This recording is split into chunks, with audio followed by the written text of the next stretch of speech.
Ada karikatur anak kecil disuruh sholat sama ibunya. Nak, sholat kau. Aku tak pandai sholat, mak. Kata ibunya, sudahlah, kau ikuti saja bapakmu tuh. Apa yang bapak mau kerjakan kau ikuti sajalah.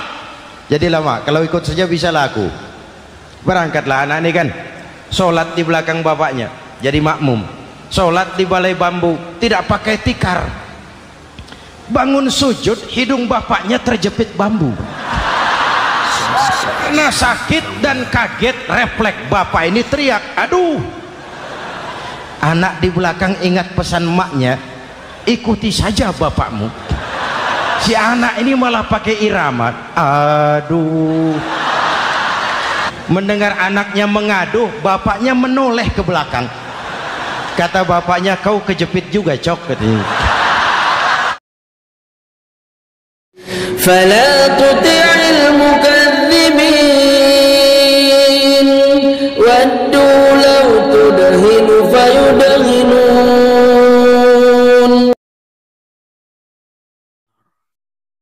Assalamualaikum warahmatullahi wabarakatuh.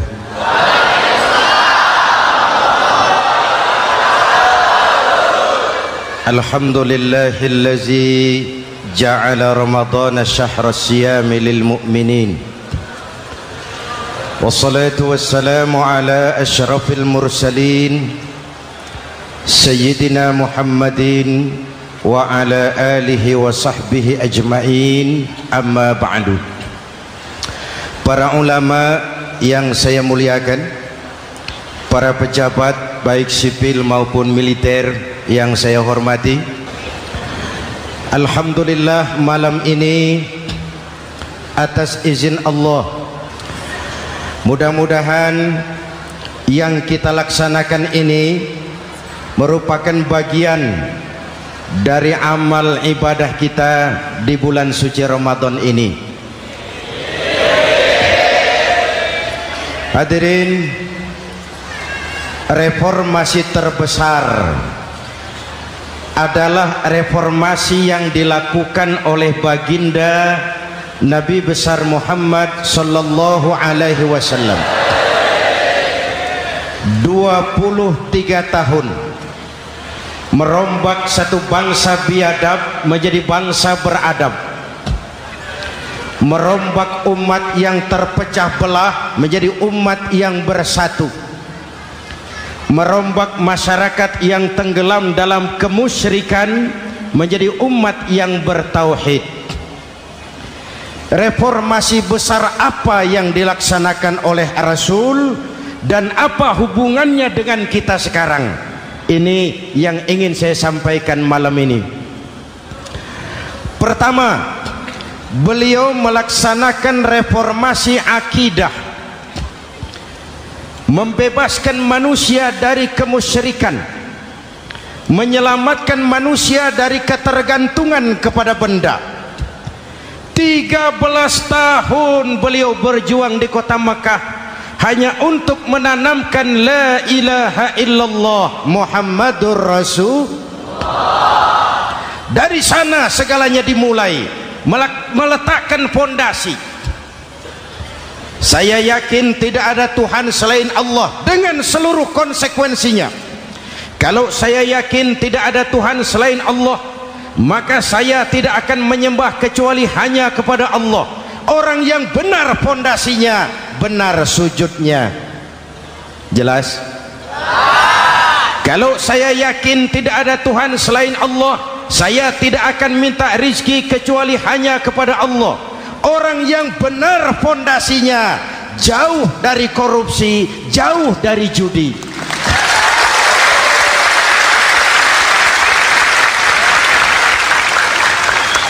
Kalau saya yakin tidak ada Tuhan selain Allah, saya tidak akan menggantungkan hidup kecuali hanya kepada Allah. Saya tidak akan melarikan persoalan kecuali hanya kepada Allah. Saya tidak akan pernah takut kecuali hanya kepada Allah. Saya tidak akan minta tolong kecuali hanya kepada Allah. Inilah generator yang membangkitkan seluruh nilai-nilai amal kita. Kita puasa, kita sujud, kita jihad itu kan karena nilai iman. Betul? Imannya tidak kelihatan, yang kelihatan gejalanya. Mic ini berbunyi karena ada strom. Percaya apa tidak? Kelihatan stromnya? Kok tahu ada strom dari mana? Dari bunyi. Ada suaranya itu, ada stromnya. Kenapa? Bunyi. Lampu menyala karena ada strom. Kipas angin berputar karena ada strom. Betul? Jadi kalau ada strom bunyi dong. Kalau ada strom lampunya nyala dong. Kalau ada strom kipas anginnya muter dong. Artinya apa? Kalau ada iman sujud dong. Kalau ada iman jihad. Sudah dang dong.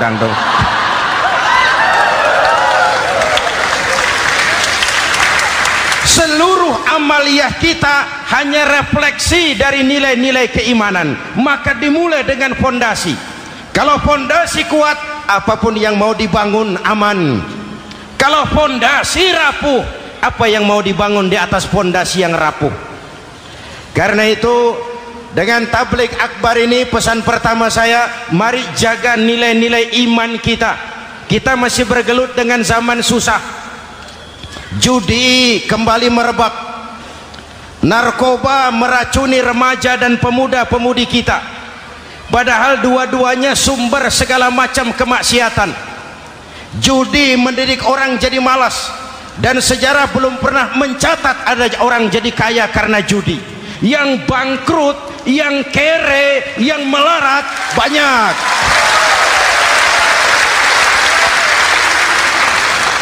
Makanya saya bersyukur di sini nggak ada yang judi. Nggak ada, mana saya nggak lihat di sini. Entahlah kalau di luar sini.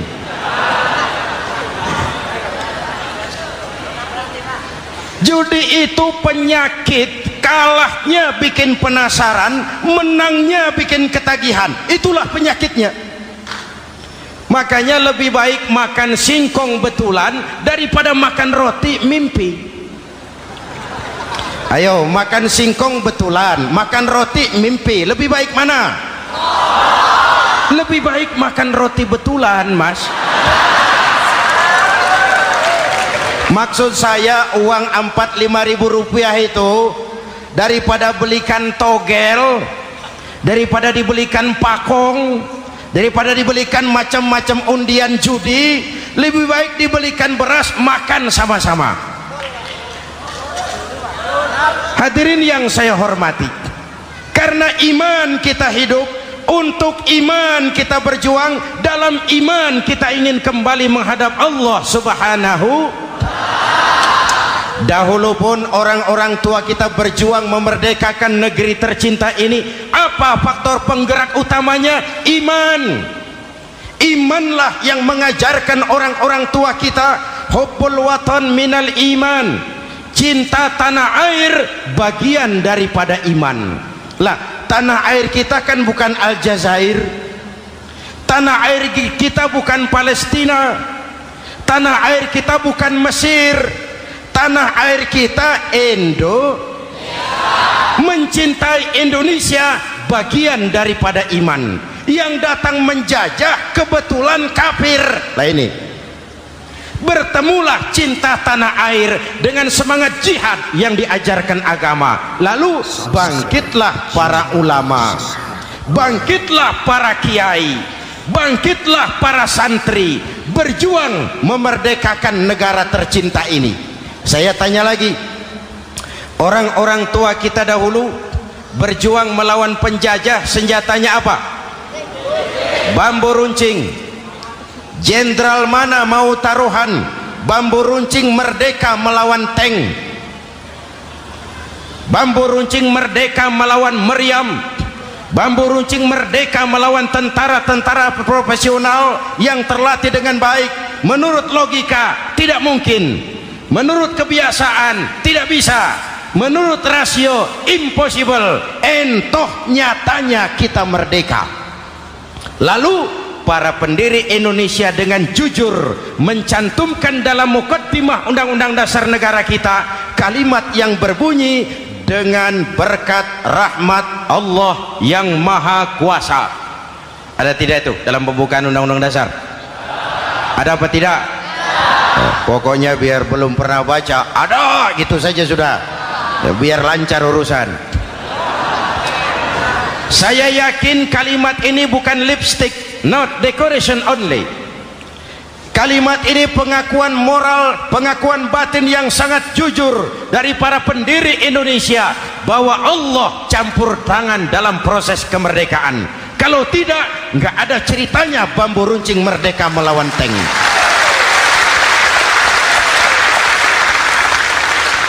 Kalau dulu iman untuk merebut kemerdekaan, sekarang iman untuk mengisi kemerdekaan. Betul? Betul? Karena itu jaga nilai-nilai iman, jangan tidur. Kita sudah berhasil melaksanakan pemilu, sidang umum MPR sudah digelar, pemerintahan baru sudah terbentuk, itu kita pilih bersama, kita dukung bersama. Mendukung itu tidak harus selalu iya, kula nuwun semohon dawuh kumaha juragan wae oke bos. Mendukung tidak harus selalu iya, mendukung juga memberikan saran, kritik, perbaikan. Kenapa? Di mana-mana di dunia ini kekuasaan cenderung mau menang sendiri, kekuasaan cenderung untuk korup. Karena itu kalau kita cinta kepada pemerintah, kita harus mengawasi jalannya pemerintahan kita ini.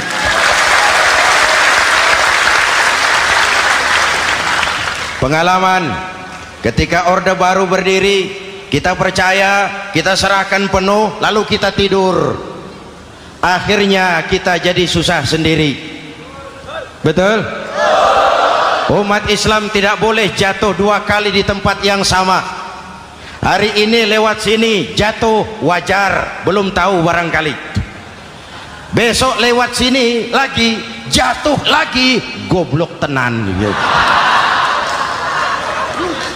Masa jatuh dua kali di tempat yang sama itu bagaimana?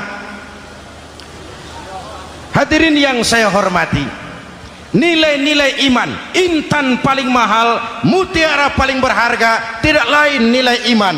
Imanlah yang menyebabkan kita gembira menyambut datangnya Ramadan, menyingsingkan lengan baju, menghamparkan sajadah, melakukan pendekatan yang intens kepada Allah. Kenapa? Kita mengerti nilai Ramadan.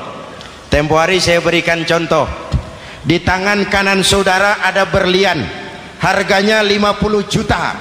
Di tangan kiri saudara ada rumput seikat. Berlian dan rumput ini taruh di depan kambing. Kira-kira mana yang diambil kambing? Rumput, dasar kambing. Kambing tidak ngerti nilai berlian. Padahal kalau kambing sedikit mau pakai otak. Kalau berlian yang saya ambil, kata kambing, lalu saya bawa ke pasar, kemudian saya jual, harganya 30 juta, lalu dibelikan rumput, dapat rumput sekabupaten. Tapi kambing tidak ngerti nilai berlian, yang kambing tahu cuma rumput. Kenapa? Hidup kambing cuma melayani perut. Maka kata Imam Ali karramallahu wajhah, orang yang hidupnya hanya untuk melayani perut,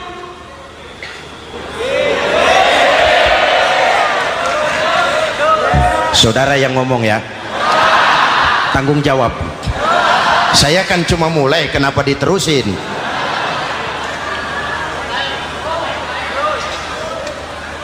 Hadirin yang saya hormati, jaga iman baik-baik, wariskan kepada anak-anak kita. Mereka harapan kita semua, mereka masa depan Indonesia. Akan bagaimana Republik Indonesia, bahkan akan bagaimana Islam di Republik Indonesia 20, 30, 40 tahun yang akan datang, anak-anak kitalah jawabannya.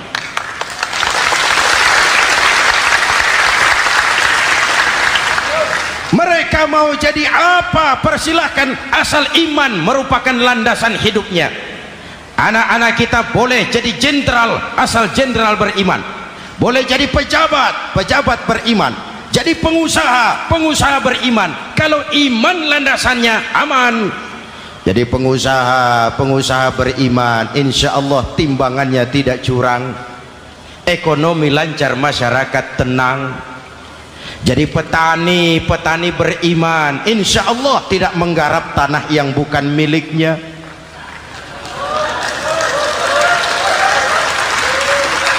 Jadi pejabat, pejabat beriman, insya Allah korupsinya sedikit.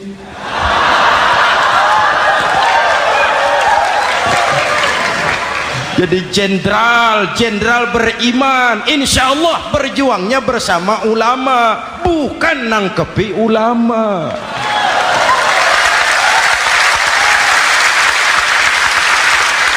Jadi teknokrat, teknokrat beriman, jadi pengusaha, pengusaha beriman, jadi seniman, seniman beriman, jadi maling. Nggak ada, mana ada maling beriman. Kalau iman landasannya, insya Allah aman. Ini yang pertama. Yang kedua, baginda Nabi melaksanakan reformasi sosial. Berupa apa? Membebaskan manusia dari ras diskriminasi, mengikat manusia dengan tali akidah. Diciptakan kita dari laki-laki dan perempuan, dijadikan kita bersuku-suku dan berbangsa-bangsa. Bahkan Quran memulai dengan kalimat syu'ub, wa ja'alnakum syu'uban wa qabaila. Kami jadikan kamu berbangsa-bangsa dan bersuku-suku agar kamu saling mengenal satu dengan yang lain. Saya ingin mengulangi imbauan saya, mari kita tingkatkan kerukunan, 3 macam kerukunan. Pertama, rukun antar umat seagama. Sesama muslim harus rukun. Ya Pak? Ya Bu?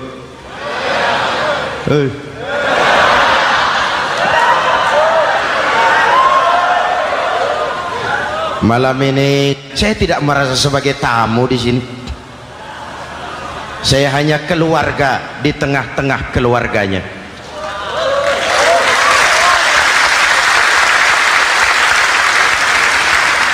Di sepanjang Jawa kah saya, ke Sumatera kah saya, ke Kalimantan saya, ke Sulawesi saya, ke Irian Jaya saya, kemana saja saya pergi, di mana saja saya berada, saya hanya keluarga di tengah keluarganya. Sebagai muslim kita terikat akidah, sebagai bangsa kita punya komitmen, kita ingin bersatu nusa, satu bangsa, satu. Inilah kita. Hadirin yang saya hormati, rukun antar umat seagama. Hura-hura pemilu sudah lewat, ekses-eksesnya harus kita hilangkan.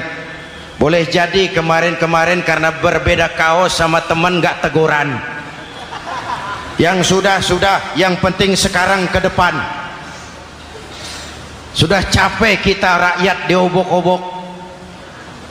Sudah datang saatnya kita meluruskan saf, merapatkan barisan, menggalang semangat kebersamaan.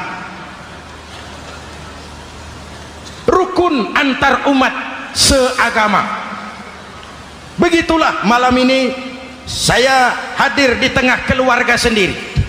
Yang mengikat kita apa? Akidah. Di masjid kita ditemukan, dan inilah simbol kehidupan umat. Tadi kita sholat isya dan tarawih di sini, menghadap ke arah yang sama, menyembah Allah Tuhan yang sama, melakukan gerak yang sama, membaca bacaan yang sama, dengan bahasa yang sama. Betul? Tapi kita datang dari segala penjuru. Kita datang dari sebelah lor, sebelah kidul, sebelah wetan, sebelah kulon. Di sini di masjid ini kita menghadap ke arah yang sama. Kita yang hadir di sini boleh jadi ada yang dari Sumatera, Kalimantan, Sulawesi, Irian Jaya, tapi kita adalah Indonesia. Jelas? Jelas? Saya sering kasih contoh, coba kalau sholat pakai bahasa masing-masing, ramai masjid, bingung malaikat. Ini Indonesia ramai karena tiap provinsi sholat pakai bahasa masing-masing. Kalau Riau bicara sendiri, Ambon bicara sendiri, Aceh bicara sendiri, Irian bicara sendiri, ramai masjid. Jelas? Jelas? Yang imam pakai bahasa Indonesia, takbir, Tuhan yang maha besar. Gagah sekali, bingung malaikat. Kembali kita kalau sholat pakai bahasa masing-masing. Betapa ramainya masjid, itu cermin dari bangsa yang tidak bisa menjaga kesatuan dan persatuan. Uni Soviet almarhum Al-Mal'un itu negara adidaya, negara adikuasa, bersama-sama dengan Amerika menjadi polisi dunia, tetapi kemudian dihantam oleh glasnost yang kebablasan. Gorbachev terpental, Soviet pecah jadi negara kecil berkeping-keping, mimpi mengembalikan Soviet seperti dulu. Begitulah kalau kita biarkan benih-benih disintegrasi ini terus berkembang, tidak ada lem perekat, maka kita akan pecah berkeping-keping dan kita akan jadi satu bangsa yang kecil. Oleh karena itu, yang pertama, jaga kerukunan antar umat seagama. Berbeda pendapat boleh, berpecah belah jangan. Berbeda partai oke, tapi berbeda dalam wawasan bernegara jangan. Jujur saja, saya kemarin musim pemilu itu sudah agak pesimis melihat, batin saya menjerit, ya Allah, kenapa umat jadi begini? Kenapa umat harus terkotak-kotak? Terlalu banyak partai-partai Islam waktu itu, 20 lebih. Begitu sidang umum MPR berjalan, saya mulai melihat titik optimisme. Ada yang mengkristal, di mana orang tidak lagi melihat partainya, tetapi melihat nilai-nilai imannya. Itulah yang memang utama buat kita.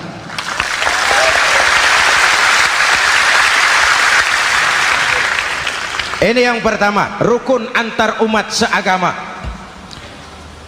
Yang kedua, rukun antar umat beragama. Beberapa hari yang lalu ada kejadian yang mengenaskan di Jakarta Timur, Cipayung. Peristiwa penyerbuan Yayasan Dolos. Hadirin yang saya hormati, kita tentu menyesalkan kejadian itu. Kita tidak bisa menyetujui tindakan main hakim sendiri. Kita berharap pemerintah bukan hanya bisa menangkap pelakunya, tapi juga yang tidak kalah pentingnya mengusut akar permasalahannya. Kenapa itu terjadi? Kalau cuma pelakunya yang ditangkap, akar permasalahannya tidak selesai, saya khawatir terulang lagi di tempat lain. Inilah yang terpenting, menjaga kerukunan antar umat beragama, saling menghormati, saling menghargai. Jangan melakukan kamuflase, jangan melakukan tindakan-tindakan yang rawan dan peka. Misalnya umat Islam membangun masjid di tengah perkampungan orang Kristen, padahal tidak ada Islamnya di situ. Itu bisa menimbulkan kerawanan. Atau sebaliknya, membangun gereja di tengah perkampungan umat Islam yang tidak ada Kristennya di situ.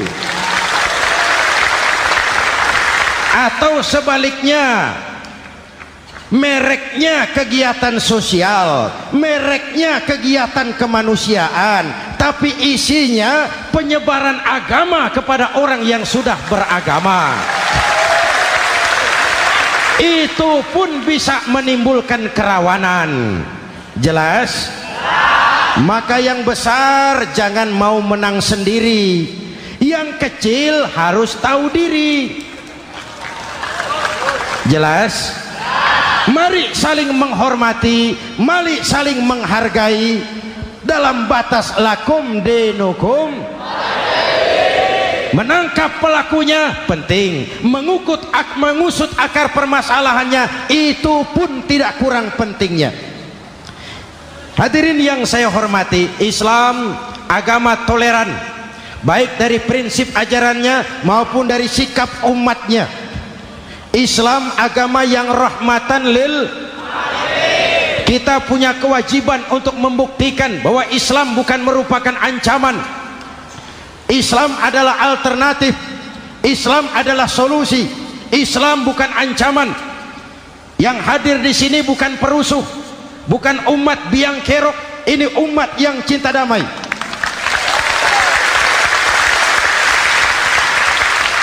Ini umat yang tidak pernah mencari-cari musuh, tapi juga tidak akan pernah lari kalau bertemu musuh. Mari kita jaga kerukunan antar umat beragama. Jangan sampai peristiwa Dolos terulang lagi di tempat-tempat lain. Saling menghargai, saling menghormati. Jangan main hakim sendiri, tapi juga jangan mau menang sendiri. Hadirin yang saya hormati, dengan menjaga kerukunan antar umat beragama, akar keutuhan kita sebagai bangsa semakin terpelihara. Lalu yang ketiga, rukun antar umat beragama dengan pemerintah. Tadi kita sholat di sini ada imam, ada makmum, betul? Kalau makmum siapa saja boleh, Mas. Tidak ada pemilihan makmum. Fikih itu ketat kalau sudah memilih imam. Nih makmum siapa saja. Pak, itu orang pemabuk itu, boleh jadi makmum. Suka mencuri, Pak, boleh jadi makmum. Bacaannya tidak fasih, boleh jadi makmum. Ketinggalan 1 rakaat, boleh jadi makmum. Tapi tidak tiap orang boleh jadi imam. Kenapa? Imam mau mimpin orang banyak. Kalau dia bodoh, bagaimana nasib makmumnya?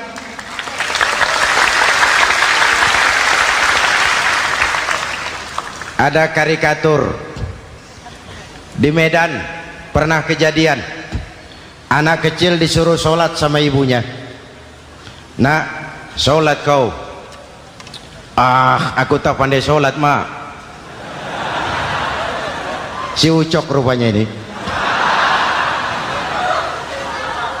Kata ibunya, sudahlah, kau ikuti saja bapakmu tuh. Apa yang bapak mau kerjakan kau ikuti sajalah. Jadi lama, kalau ikut saja bisa laku. Berangkatlah anak ini kan, sholat di belakang bapaknya, jadi makmum.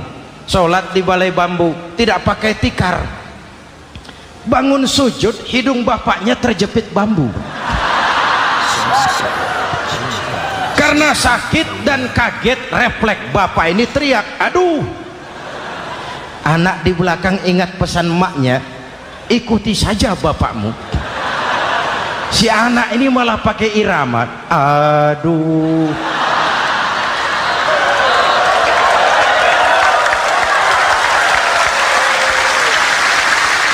Lah, ada yang lebih gendeng lagi. Mendengar anaknya mengadu, bapaknya menoleh ke belakang. Kata bapaknya, kau kejepit juga, Cok, katanya. Sholat jadi ngobrol. Kalau makmum dan imam sama bodohnya, rusak sholat ini.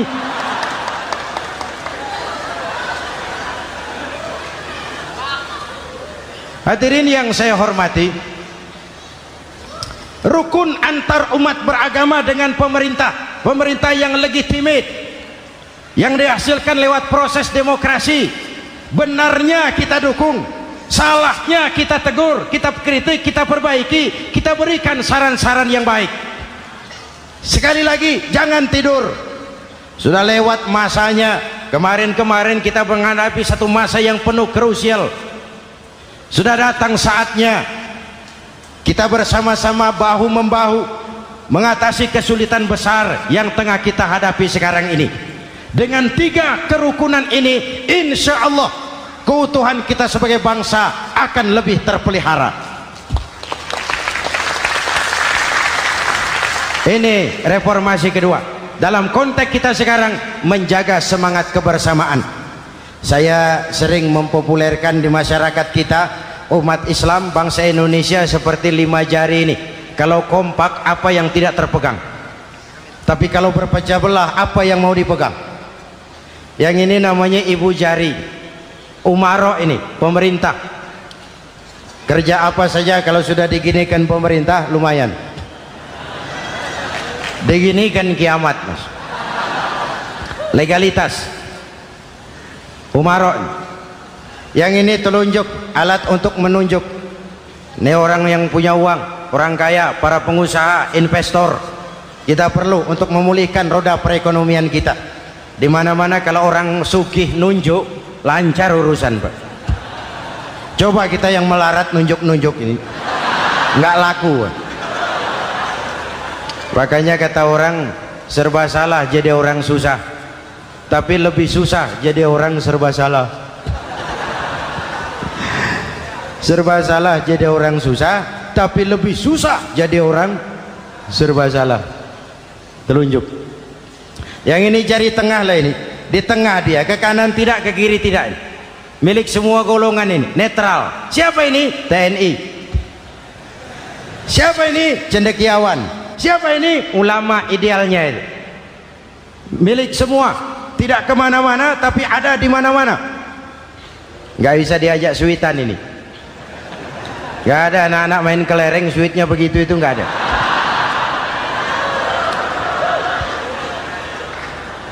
Ini jari manis. Remaja, pemuda, masa muda, masa yang paling manis. Semua harapan milik pemuda. Belum pernah saya dengar ada orang pidato para kakek-kakek harapan bangsa, belum pernah. Mesti kalau sudah harapan umat, pemuda, harapan negara, pemuda, harapan agama, pemuda, harapan bangsa, pemuda, harapan pemudi. Jari manis. Yang ini kelingking, jari paling kecil ini. Ini kaum wanita ini, perempuan kecil tapi mantap. Masya Allah. Ini ibu jari ini besar ini. Sweet ketemu kelingking, kalah ibu jari ini. Di mana-mana kekuasaan sering kalah sama perempuan. Siapa yang mendorong-dorong Nabi Adam memetik pohon buah khuldi? Kelingking. Kelingking. Kelingking. Julius Kaisar tunduk kepada Cleopatra. Siapa Cleopatra? Kelingking. Napoleon, singa daratan Eropa, the Lion of Europe, luas kekuasaannya, hebat tentaranya, bertekuk lutut di bawah kaki Margaret Josephine. Kelingking. Hadirin yang saya hormati, kalau 5 pilar ini bersatu, ringan sama dijinjing, berat sama dipikul, kita akan jadi satu bangsa yang kuat. Jelas? Jelas? Dengan Ramadan, dengan tabligh akbar malam ini, mari kita jaga semangat kebersamaan. Saya selalu mengingatkan, sekarang lebih banyak tukang kompor daripada tukang lem. Lebih banyak tukang kompor daripada tukang lem. Hangati sana, sulut sini, bakar sana, panasi sini, terbakar kita, dia lari tepuk tangan, dan kita yang rugi. Jelas? Jelas? Ini hal yang kedua. Reformasi sosial mengikat manusia dengan tali akidah, mempersaudarakan manusia dari manapun orang datang, apapun warna kulitnya, dari suku apapun ia dilahirkan, kalau akidahnya sama, itulah saudara kita.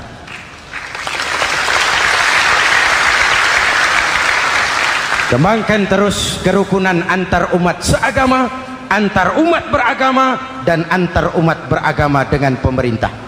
Muslim bagaikan satu tubuh. Jikalau yang satu sakit, yang lain ikut merasakan sakit.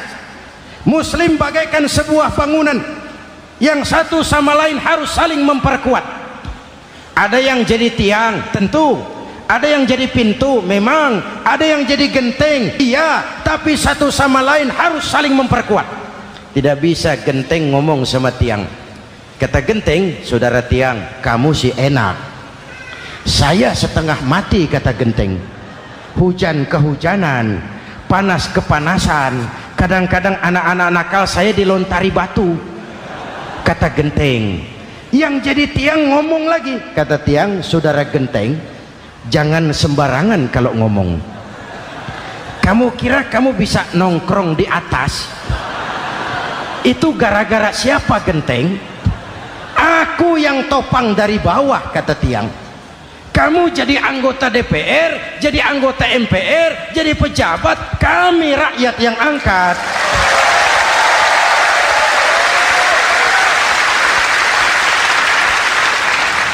Jangan waktu di bawah rajin ngamalkan ayat kursi, dapat kursi lupa sama ayat.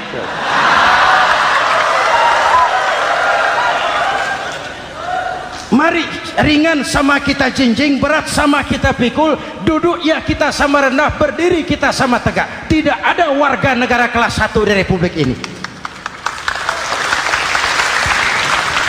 Ini reformasi kedua.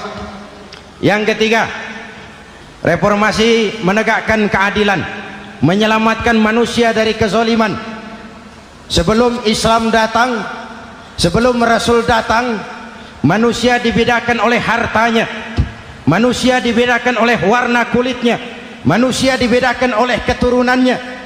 Beliau dengan tegas mengajarkan, innallaha la yanzuru ila suwarikum wala ila amwalikum walakin yanzuru ila qulubikum wa a'malikum. Allah tidak melihat potonganmu, Allah tidak melihat hartamu. Yang Allah lihat itu hatimu dan amal perbuatan.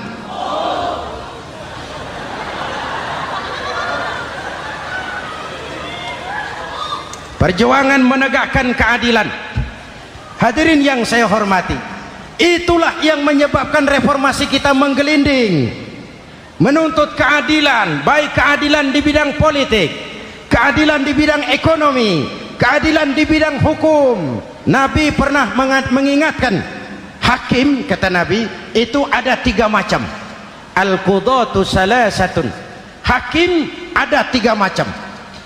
1 di surga, 2 di neraka.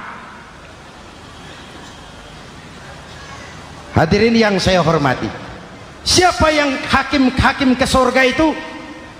Ada hakim yang tahu tentang kebenaran, lalu siap melaksanakan kebenaran itu, menghukum dengan kebenaran apapun resikonya, walaupun dimusuhi atasannya, walaupun bertentangan dengan nuraninya, karena itu orang yang dia sukai, tapi dia tetap melaksanakan hukum. Hakim yang mengerti tentang kebenaran sesuatu lalu melaksanakan hukum dengan kebenaran itu yang akan sampai ke surga.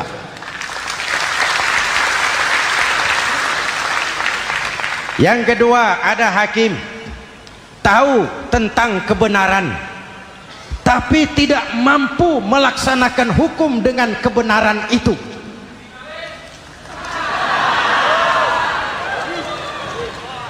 Tahu sesuatu itu benar tetapi tidak punya nurani untuk membela kebenaran, mengetahui kebenaran tapi tidak berdaya untuk memperjuangkan kebenaran. Akhirnya hukum dikebiri, yang salah jadi benar, yang benar jadi salah. Itulah realita yang kita rasakan selama ini. Yang baca Quran dengan suara merdu dapat piala, yang mengamalkan Quran dengan konsekuen dapat penjara, yang berteriak-teriak menegakkan keadilan dianggap aneh, yang korupsi habis-habisan hidup terhormat.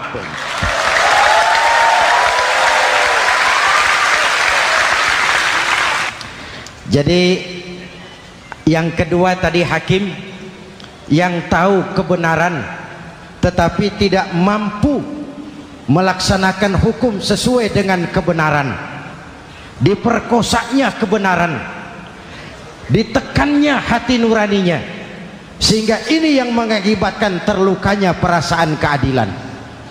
Yang ketiga lebih celaka lagi, ada hakim yang tidak mengerti tentang kebenaran lalu melaksanakan hukum dalam ketidakmengertiannya, bodoh melaksanakan hukum dalam kebodohan, itu pun menyebabkan orang masuk neraka. Na'udzubillah.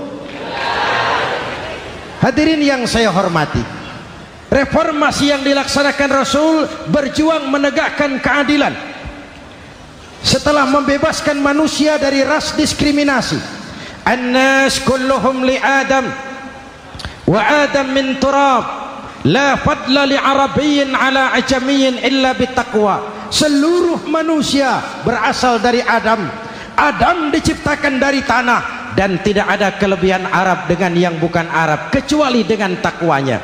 Nah, saya masih ingat sebuah cerita. Mau dengar? Mau dengar? Pada waktu Umar bin Khattab radhiyallahu anhu menjadi khalifah, menjadi Amirul Mukminin, itu yang jadi gubernur di Mesir adalah Amr bin As. Satu saat Amr bin As ingin mendirikan masjid, tapi tanah lokasi masjid itu milik orang Yahudi, ada gubuk di situ. Dipanggil Yahudi ini oleh Amr bin As, saudara Yahudi, iya. Itu rumahmu ya? Iya. Sudah tahu belum? Belum. Ya memang saya belum kasih tahu. Begini, kamu bangun sembarangan saja, rumahmu kena jalur hijau itu. Lalu saya mau bangun masjid di situ. Ya tapi ada rumah saya, Pak. Sudahlah, rumahmu saya bayar, saya beli. Enggak mau, Pak. Rumah saya cuma itu-itunya. Saya bayar 2 kali lipat. Enggak mau, Pak. Enggak mau. Sudahlah, saya ganti rugi. Ya, enggak mau, Pak. Namanya juga ganti rugi, Pak. Biar digantikan tetap rugi.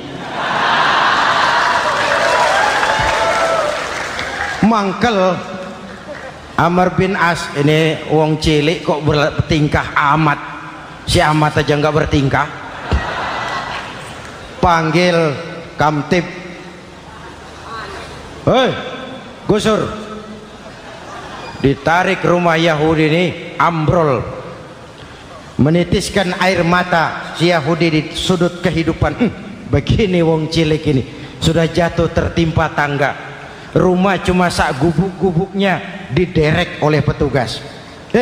Pikir-pikir Amr bin As kan cuma gubernur, di atasnya kan masih ada khalifah Umar bin Khattab. Saya mau lapor ke pusat. Berangkat Yahudi ini dari Mesir menuju Madinah, berhari-hari berjalan, sambil berpikir, ini nanti kalau saya laporan kepada khalifah, apa pengaduan saya diterima? Wong saya rakyat kecil, lagian Yahudi, sementara yang menggusur saya ini gubernurnya sendiri. Terus dia berjalan sampai di kota Madinah. Lewat tengah hari dia mulai cari-cari. Ada orang, ketemu orang sedang tidur di bawah pohon kurma. Selamat siang, Pak. Siang. Saya mau numpang tanya, Pak. Tanya apa? Bapak tahu Khalifah Umar bin Khattab? Tahu. Istananya di mana, Pak? Istananya di atas lumpur. Di atas lumpur? Iya. Pakaian kebesarannya apa, Pak? Sutra? Bukan. Pakaian kebesarannya malu dan takwa. Pengawalnya banyak, Pak. Banyak? Berapa peleton? Pengawalnya yatim, orang jompo, kelompok mustadafin, orang-orang lemah, janda-janda tua.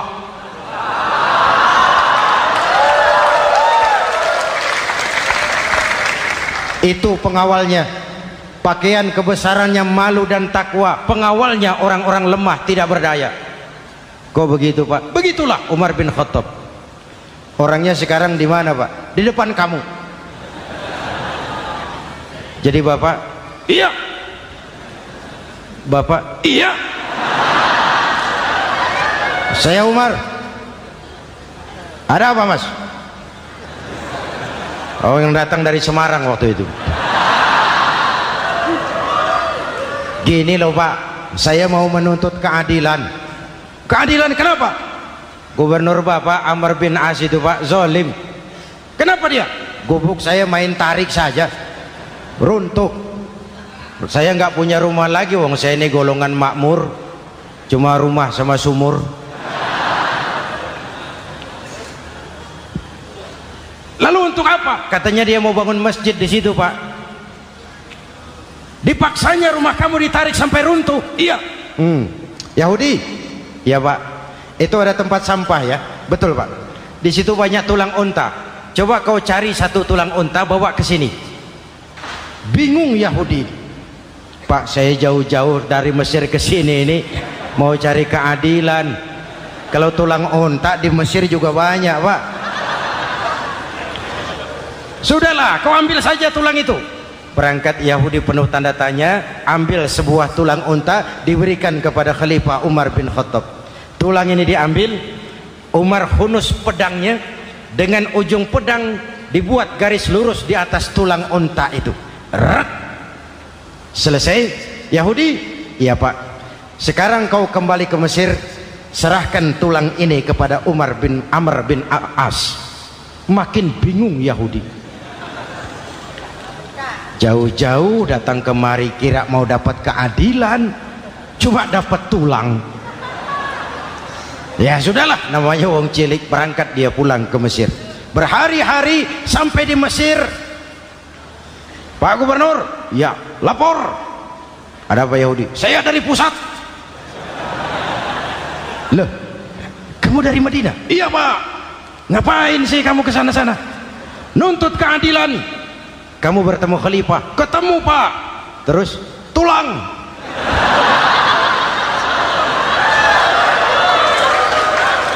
Ini loh Pak, salam dari beliau, tulang. Apa maksudnya? Aku nggak ngerti lah itu Pak. Yes, go Rene.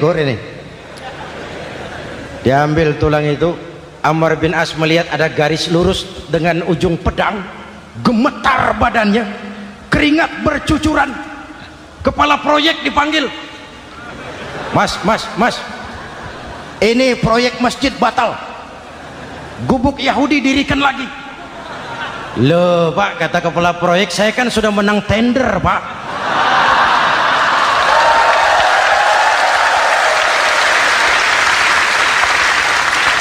Wes, gak ada urusan, sampean mau menang mau kalah tender, proyek batal. Itu gubuknya Yahudi dirikan lagi. Yahudi makin bingung. Ada gubernur dapat tulang gemetar. Pak Gob, ya, sebenarnya apa yang terjadi? Apa-apa? Kamu sedikit-sedikit main pusat.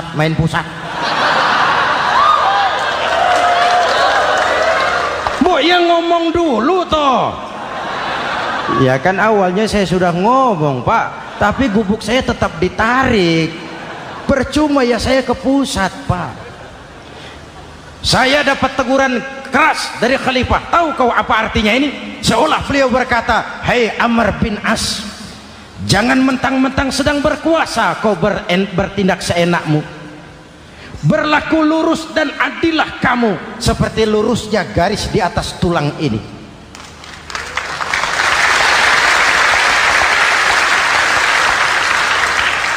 Kalau kau tidak lurus, kalau kau tidak berlaku adil, aku yang akan meluruskanmu dengan pedangku. Itu bahasa simbolik. Siapa yang nggak gemeter? Kamu. Pusat. Wedus. Ya ini nek coro kita. Oh Pak, kalau begitu Islam adil ya Pak? Adil. Jadi saya menang Pak? Menang kamu. Padahal saya Yahudi. Tapi menang ya? Menang. Pak, sudahlah kalau begitu Pak. Bagaimana? Itu gubuk saya ambil saja Pak. Tanah-tanahnya sak gubuk-gubuknya Bapak ambil. Silahkan kalau mau dibangun masjid. Tidak cuma sekedar itu Pak. Mulai hari ini Bapak dengarkan. Asyhadu an la ilaha illallah wa asyhadu anna Muhammadar Rasulullah.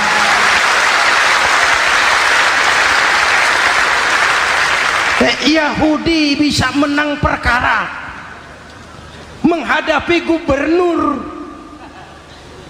Kalau ini terjadi di Indonesia,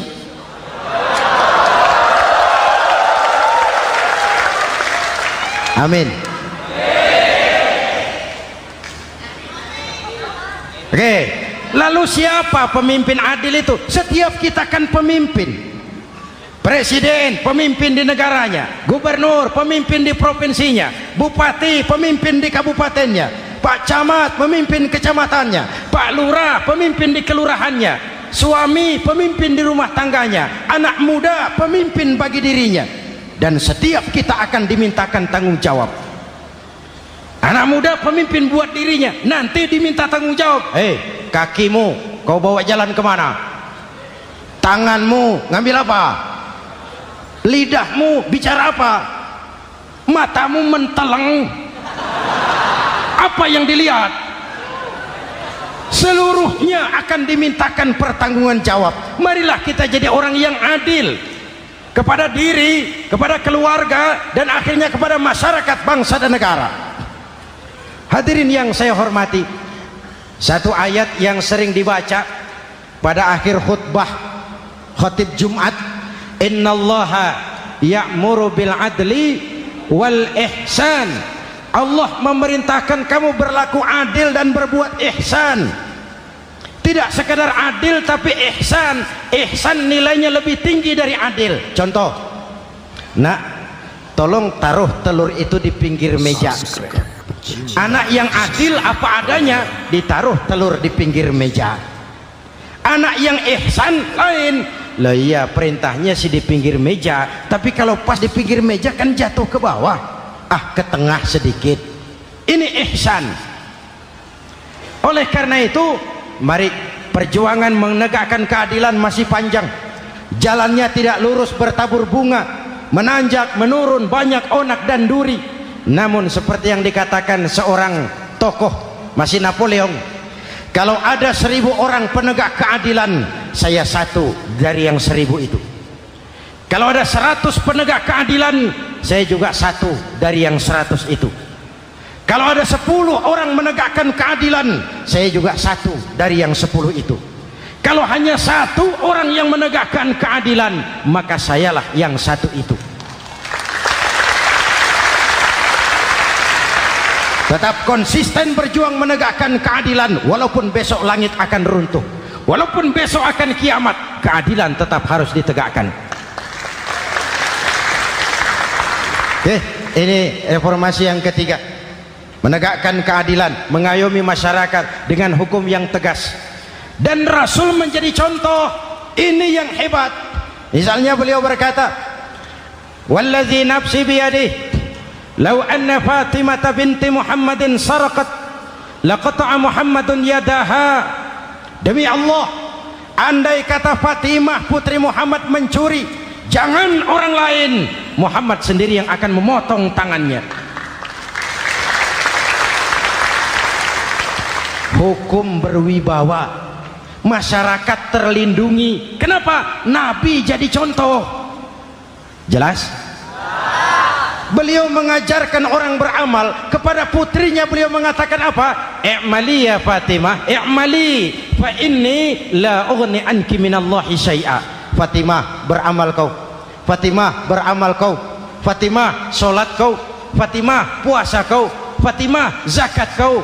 Fatimah, haji kau. Kalau kau tidak beramal Fatimah, aku ayahmu Rasulullah tidak akan sanggup membelamu di akhirat nanti. Ini keadilan.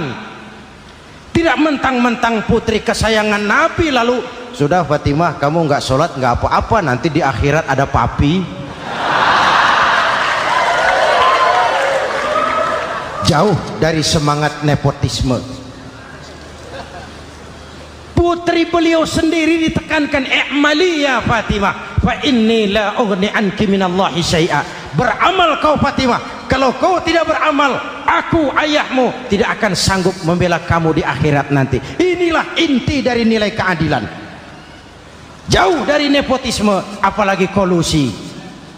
Hadirin yang saya hormati, lalu saya masuk kepada yang keempat, reformasi keempat yang dilaksanakan oleh baginda Rasul, menyelamatkan manusia dari gaya hidup sekuler, menyelamatkan manusia dari gaya hidup materialis, mengajarkan keseimbangan, ada hidup sesudah mati, ada akhirat sesudah dunia.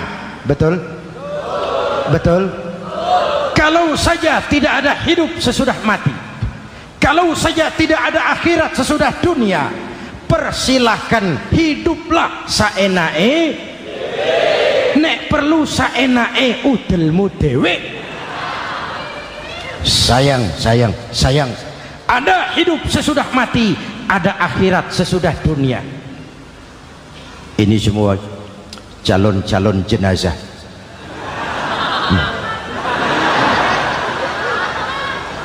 Calon lurah belum tentu jadi lurah, calon gubernur, wow, yang antri panjang, calon menteri mimpi, calon jenazah pasti. Betul? Karena ada hidup sesudah mati, ada akhirat sesudah dunia. Ini jadi rem. Saya kepengen kaya, tapi kalau menipu orang bagaimana dikubur? Saya kepengen naik pangkat, tapi kalau memfitnah orang bagaimana di akhirat? Melahirkan disiplin. Tujuan keyakinan akhirat mewarnai cara kita hidup di dunia. Hadirin, mari kita berdoa. Semoga semua yang hadir di sini dikuatkan iman dan Islam, dikokohkan kesatuan dan persatuan, dimurahkan rezeki untuk meningkatkan ibadah. Al-Fatihah. Bismillahirrahmanirrahim. Alhamdulillahirabbil alamin. Arrahmanirrahim. Maliki yaumiddin. Iyyaka na'budu wa iyyaka nasta'in. Ihdinas siratal mustaqim. Siratal ladzina an'amta 'alaihim ghairil maghdubi 'alaihim waladdallin. Amin. Nanti di akhir doa sama-sama kita kumandangkan kalimat tauhid. Bismillahirrahmanirrahim. Amin. Alhamdulillahirabbil alamin. Allahumma salli wa sallim mubarik ala sayyidina Muhammadin wa ala alihi wa sahbihi ajma'in. Allahumma rabbana taqabbal minna salatana wa siyamana wa qiyamana wa takhashu'ana wa ta'abbudana wa tammim taksirana ya arhamar rahimin. Allahumma ja'alna minas su'ada'il maqbulin wa la taj'alna minal ashqiya'il mardudin. Ya Allah, dengan sepenuh perasaan dan pengharapan, dengan segala kerendahan dan kelemahan, kami bermohon kehadirat-Mu. Tautkan hati kami bangsa Indonesia, satukan langkah kami untuk menata hari esok yang lebih baik. Karuniakan kami pemimpin-pemimpin yang takut kepadamu dan sayang kepada kami.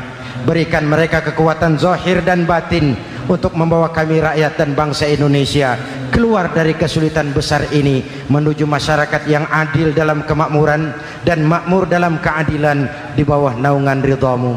Ya Allah, selamatkan kami dari perpecahan, selamatkan kami dari pertikaian, selamatkan kami dari bahaya kemunkaran dan kezaliman. Rabbana hab lana min azwajina wa dhurriyyatina qurrata a'yun waj'alna lil muttaqina imama. Afdalu ma qultuhu ana wan nabiyyuna min qabli. La ilaha illallah.